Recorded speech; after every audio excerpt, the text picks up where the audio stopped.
Hey guys, welcome to another video on Budget with a July Dreamer. My name is Miranda, and on this channel I share everything personal finance. I cover budgeting, saving and investing. If these topics of interest to you, then please hit that like button, subscribe if you haven't already, and let's get into today's video. So as you've seen by the title of this video, I'm going to be sharing with you how much I spend in a month as a work from home project manager. So a little bit backstory about myself. I work in the pharmaceutical industry. I did a life science degree in pharmacology, and I have worked in the pharmaceutical industry for the last, I want to say almost, 12 years now. I think 12 or 13 years, I can't remember. And I've worked in the safety field of the pharmaceutical industry. And over the last 4 to 5 years, I have been working in mergers and acquisitions. So the company buys companies, we integrate them, and all of that good jazz. So that is my background. That work is extensive, it's stressful, but it pays well as well, which I'm obviously thankful for. So on the work side, it's all great, pays really well, and today's video we're just going to focus on how much I spend in a typical month. And I'm going to use July as an example, even though July is an atypical month for me. One, it was my birthday month. Two, I had a bathroom renovation, so the numbers that I'll be sharing on my trusted laptop here are not truly a reflection of how much I spend on a month by month basis. If I remove the home renovations part, then it's about average how much I spend. So the tracker that I will be showing you shortly is one that you can purchase from my Etsy shop, Budget with a July Dreamer. There's always a link in the description bar below. So without further ado, my laptop and my new water bottle are going to walk you through my budget tracker, and I'll just go through the numbers quickly because I think my major focus for today's video is going to be around variable expenses, because there's a lot of things that happen there that are not atypical for my budget. So without further ado, I'm going to start the screen record now. So as you can see on the screen right now, I break down my main bills, my rental bills. I keep this separate from my main bills, my variable expenses, savings and investments you see in a second, as well as the debt summary and all of that good jazz. So if I look at my main bills, with my main bills, nothing really different from the typical month that I have. I always budget around 1,500 and normally spend around that much. This month, because of my second mobile, I ended up paying more than I budgeted, and I don't know why. I am yet to contact the servicer for this mobile to understand why I'm paying more, because I honestly don't know. I used to have this second mobile with Virgin Media, then they sold my contract to O2 and they said nothing would change, and last month's bill nothing had changed. So I don't know what happened this time around, because I don't think I made any calls outside of the allowance or anything like that, but I just need to check why I paid so much, because it doesn't make sense to me. But other than that, this is atypical for me. And then also plum fees. This one I've graded up because the bill I normally pay on the last day of the month. July ended on a Monday, so I don't understand why they didn't charge me on a Monday. They ended up charging me on a Tuesday, which is fine by me, but it just means that for July I didn't have to pay for this app. I moved it to my August budget, and I think maybe the August one will still happen in August, so it would just be double than what I would normally budget. So for that one, I'll also find myself in a position that I am in with the second mobile. But otherwise, nothing too surprising about from the second mobile. Everything else is as I expected. Rental bills, there were no surprises here. What I budgeted is what I ended up paying, so that is fine. One of my mottos for me is always to budget more than what I actually pay, because I do like to have a buffer kept in the account, and that's why you will always see that I budget more than what I actually pay. Like for example, my first rental property, the mortgage is $434, and I always budget $435, just so that the little change that I'm left over stays stays in the account. Now, if I move over to the most important part of this video, and this is variable expenses. So when it comes to variable expenses, it's nothing really here is a surprise except for home renovations. I did my bathroom, my main bathroom renovation the month of July, so I ended up paying over £6,000. The total that I was charged was just under 8,000, but with this contractor you needed to pay a deposit, so I paid that deposit in June, and then the remainder when they finished the work I paid it in July. So this is what I was saying about not being atypical, because of this 6,000 it actually blew my budget sky high. Really, this is not normally how it works. But also another important one is my housing. As you can see, normally for housing I just budget between 50 to 100 pounds, but I spent over 1,200, and this is because of a number of things. First one, my roof had cracked tiles, so it was water was almost coming into my house, but thankfully I have a membrane that protects my roof, but that was gonna give way sooner rather than later, and it's been raining more in the UK of late. I mean, somebody would think we were still not in summer, but we are still in summer, and it's just been crazy raining, so I knew I needed to get this fixed ASAP. So I had to get the roof fixed. Then my heating decided to die, so we had to replace the heating coil in my boiler. My boiler needed fixing, the radiators needed fixing, so that all added up. Then I also did my outer gardens as well. That cost a pretty penny. So it was just a number of things, and finally I had my pergola installed, but the payment for that actually is going to be reflected in my August budget because I paid on the 2nd of August for that one. But there was just so much that needed to be done in the month of August. So about 7,000 of what you see here is not typical for me, but also the rest, which is just under 2,000, is also quite a lot, but normally it's typical for me. So if we start off first with tithe and giving.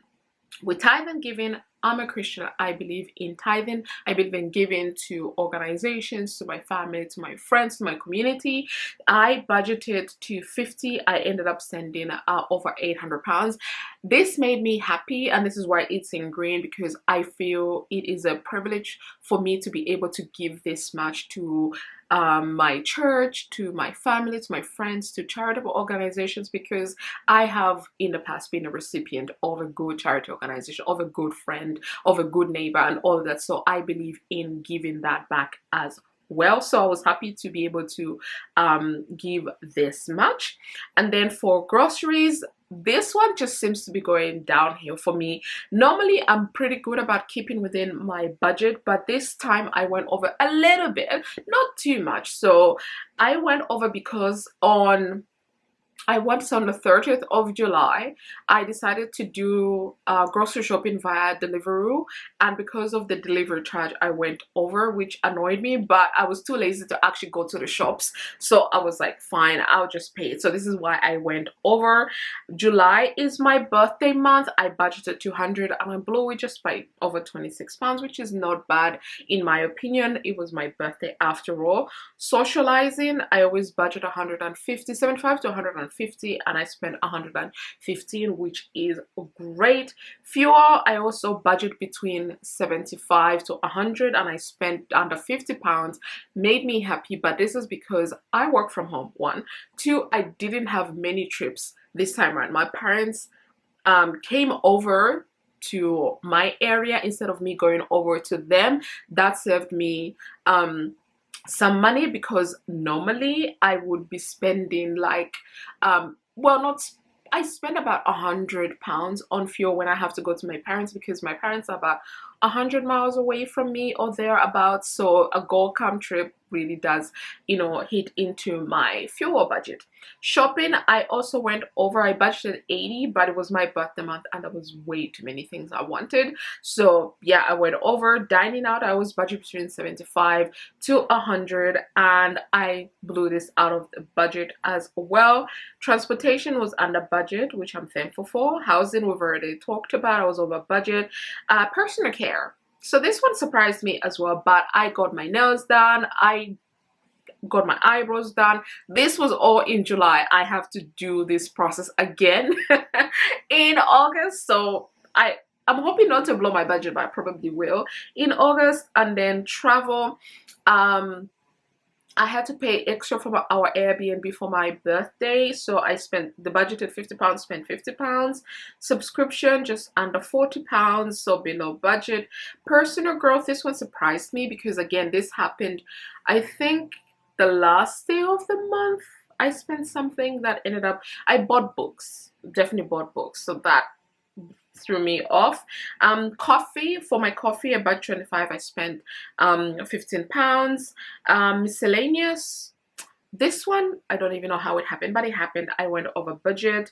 And then gifts, I always try to have a gifts fund outside of, so this is like birthdays, and I had, including my own birthday, there were 4 birthdays in the month, so I spent on my friends, so this is why we're a little bit over. We've spoken about renovations. And then my business, this is in red because I never budget for my business in my personal expenses, but my business has not been making a lot of money for me, at least, well, July didn't. August has already made me some good money, so I'm going to recoup that. But because I didn't make money, that much money in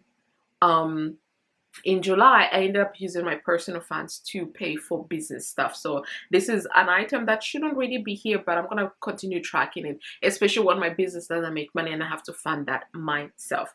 So I budgeted just under 1,400 and I spent over 9,500, about 9,500.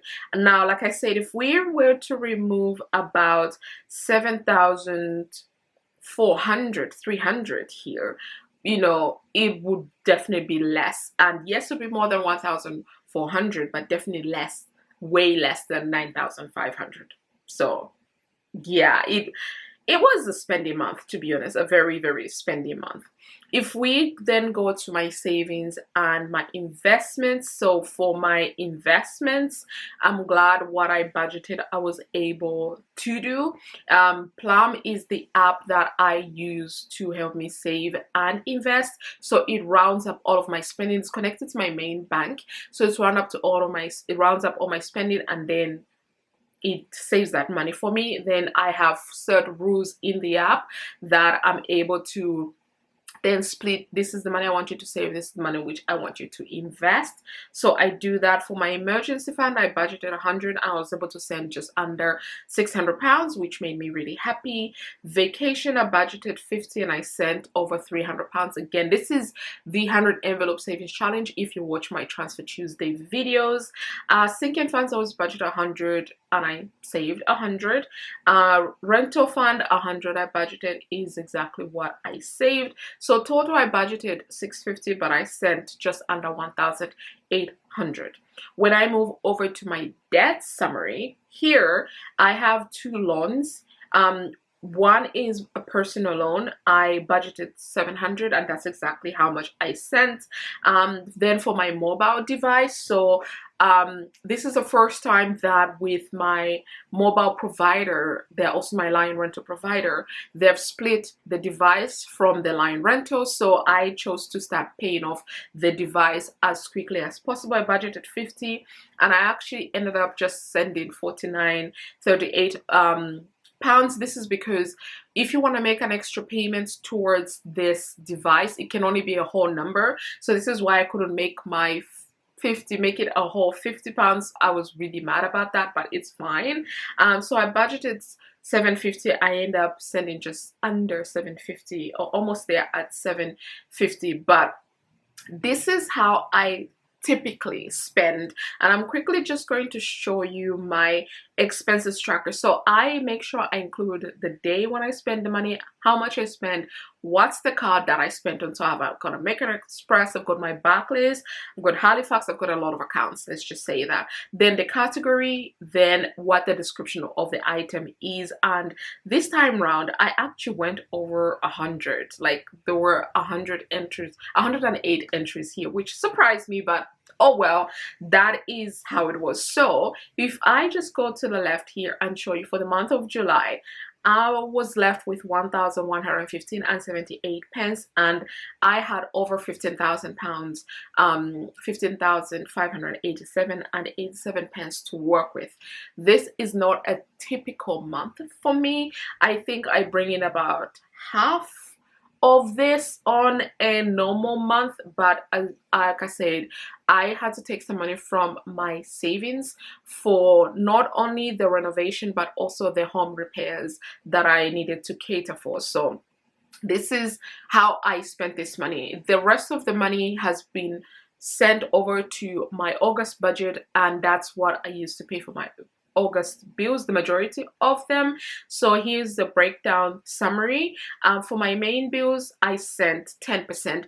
I normally send about, I want to say 20%, but because of the variable expenses taking such a big chunk, 61% of that went to my variable expenses. This is because of the home renovation, 11% towards my savings and investments, 6% to my rental properties, and 5% towards debt. So I spent about 93% of everything I brought in.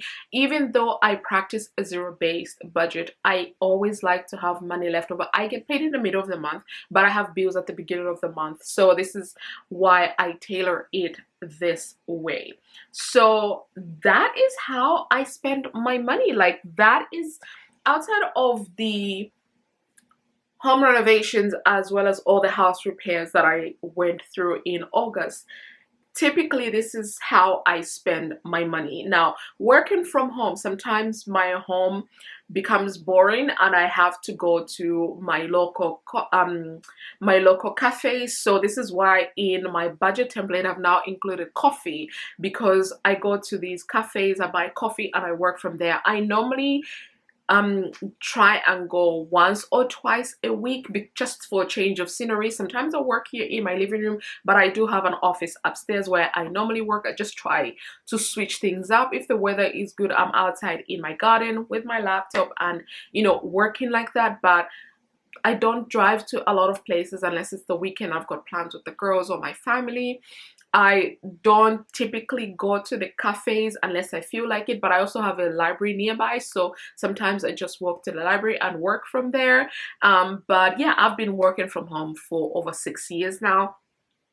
Love it and hate it in equal parts. I miss having live human interaction, but mostly it's when I miss that I just have the TV in the background or music blasting in the house. But that is it. That is how I spend my money as a work from home project manager. I hope you enjoyed this video. If you did, please give it a thumbs up, subscribe if you haven't already, and I'll see you guys in my next video. Bye.